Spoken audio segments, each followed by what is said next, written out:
What's up there again, yos? It's me again, Alvin Bautista, exploring Pampanga. For today's vlog, guys, naimbitahan tayo ng kapiraso dito sa Barangay Benigno Aquino or mas kilala bilang Marisol dito sa Angeles City, Pampanga. Madaling-madali lang namang hanapin itong place nila, guys. Pagbaba nyo dito sa Abacan Bridge, magkikita nyo dito sa mismong rotonda itong kanilang arko. So pasok kayo dito, pagpasok nyo, guys, makikita nyo na agad itong si kapiraso.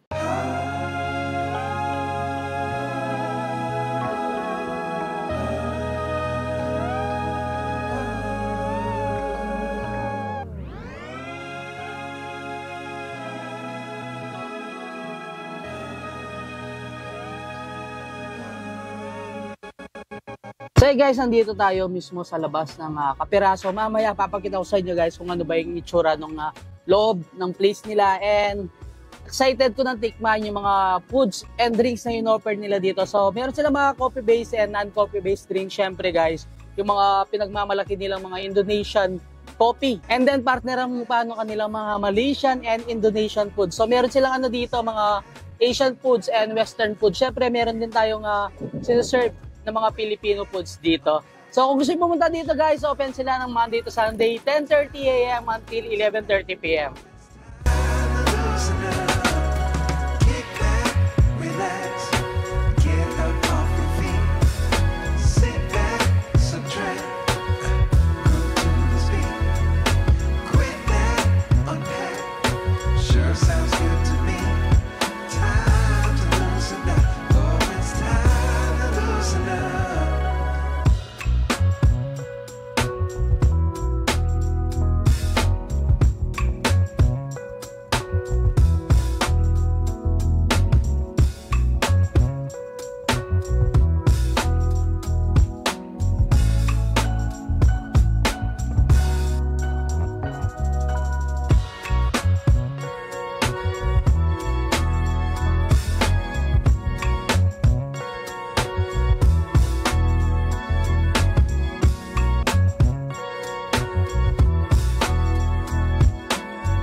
I-invite ko po kayo dito sa Kapiraso Coffee Shop located at Marisol, Barangay Ninoy Aquino. May mga food kami na katulad ng Indonesian satay, tsaka Malaysian kampong fried rice, at tsaka may mga iba't ibang klase kami mga Western food katulad ng chicken pesto pasta, pork silog, quesadilla, at tsaka yung mga drinks namin na nakukuha pa yung mga ibang beans galing ng Indonesia and Malaysia.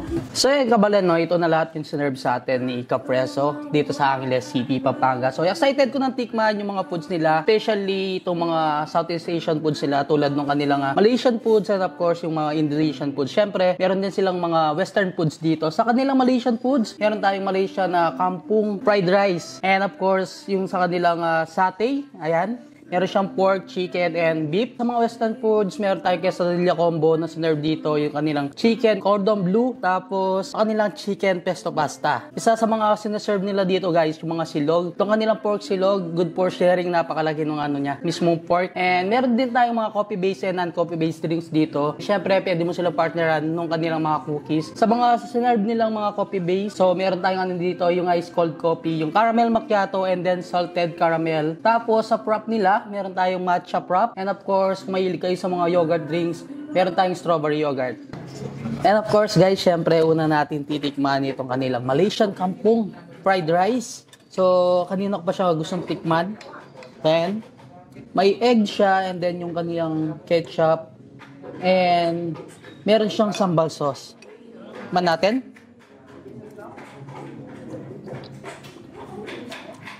Wow, sarap ng lasa. Yung aftertaste niya is medyo spicy, tapos syempre yung ketchup medyo sweet and may konting alat. Napakasarap. Sa side niya, guys, meron siyang fish cracker na nanggagaling pa sa Malaysia.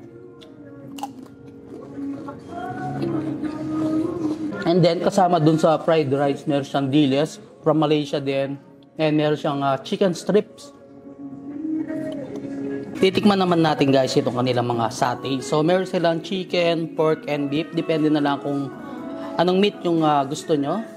Tikman natin itong kanilang chicken. And yung pagkain ng satay guys, meron siyang sibuyas dito. Sabayan nyo ng sibuyas and yung kanilang cucumber.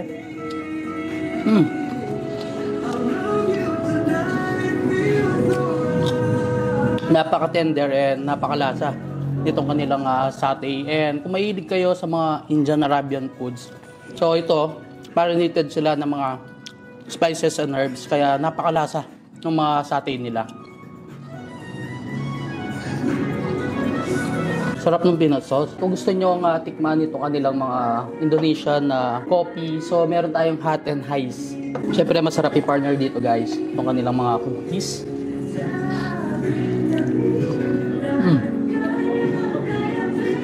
Tikman itong kanilang quesadillas combo. Yan, for only 360 pesos guys. Good for 3 packs itong sinaserve nila. So meron siyang chicken, yung fries, and of course yung quesadilla. Ang sarap ng quesadilla. Chicken cordon bleu. So meron siyang mac cheese, and syempre yung kaniyang special sauce. Yun.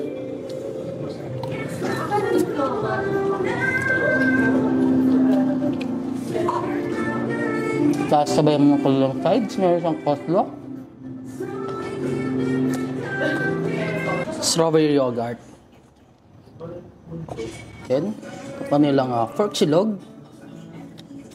Oh, napakalaki ng pork. Pesto pasta.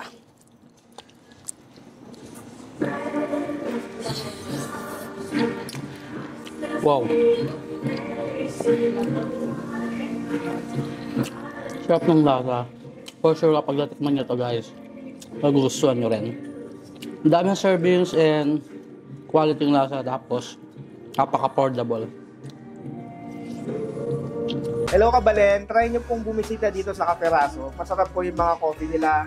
Ito po yung lagi kong in-order, favorite ko, caramel macchiato. Masarap din po yung Malaysian kampong nila. Try nyo din po tumambay dito, mabilis po yung wifi, lagi kami nag-ML dito. Kakatapos lang natin tikman Kabalen yung mga sinerve sa atin ni Capresso Cafe. Mukhang may babalikan tayo dito sa Angeles City. Napakasarap ng kanilang Malaysian kampong fried rice. Pupunta kayo dito, tikman nyo yun guys, and even yung kanilang satay na may pork, beef, and then chicken. So marinated siya ng mga spices and herbs. Kung mahilig kayo sa mga Indian and Arabian foods, for sure, magugustuhan nyo din yung kanilang mga satay. Even yung kanilang mga western foods dito, napakarami ng servings, napaka-quality ng lasa at very affordable price. Ayan, kung gusto yung pumunta dito, tikman nyo na yung mga Malaysian and Indonesian foods nila. And of course, yung mga pinagmamalaking coffee-based and non-coffee-based drinks ni Capresso. Yun guys, hanggang dito na lang. Don't forget to subscribe, like, comment, and click the notification bell para updated kayo sa lahat ng videos ko. And of course, huwag niyong kalimutang share ang video nito para malaman din ng mga ibang kabalen natin dyan na may nagsaserve or may mga nag-o-offer ng mga Indonesian, Malaysian, and Western foods dito sa Angeles City, Pampanga. So until our next vlog, peace out!